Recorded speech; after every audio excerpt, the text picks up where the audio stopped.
Alright, let's talk Samsung, specifically the Galaxy S26 Ultra. You know how Samsung's Ultra phones are basically the tanks of the smartphone world?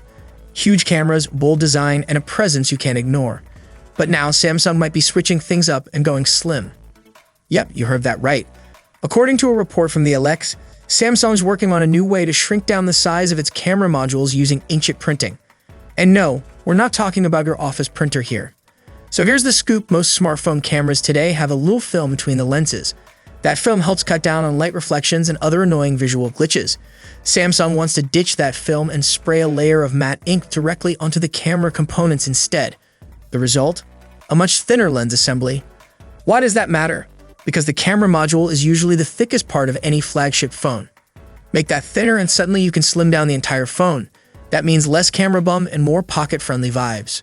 If Samsung pulls this off, the Galaxy S26 Ultra could still pack a powerful 200-megapixel sensor like the S25 Ultra, but in a way sleeker form factor. And that's kind of a big deal when you consider how brands like Xiaomi and Vivo are already flexing with ultra-thin phones that still manage to bring the heat.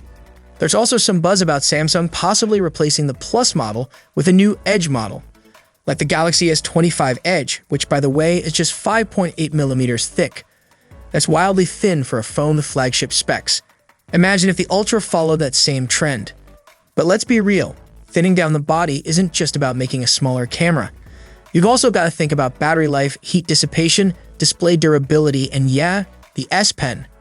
Here's the catch: the Ultra is the only model in the Galaxy lineup that still has S Pen support built in. If Samsung slims down the S26 Ultra too much, fitting the stylus in there might become a tight squeeze. Plus, fans love having a big battery and top-tier camera performance. You can't really sacrifice those without backlash. So here's where things stand. Samsung's cooking up some cutting-edge lens tech to slim down its next big flagship. But the real question is, can they balance thin design with all the premium features we've come to expect from the Ultra line? Only time will tell, but it's shaping up to be one of the most interesting Galaxy launches in years. So let me know what you think.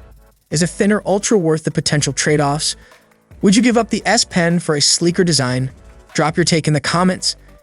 And hey, if you enjoyed this update, hit that like button, sub for more tech drops, and I'll catch you in the next one. Peace out.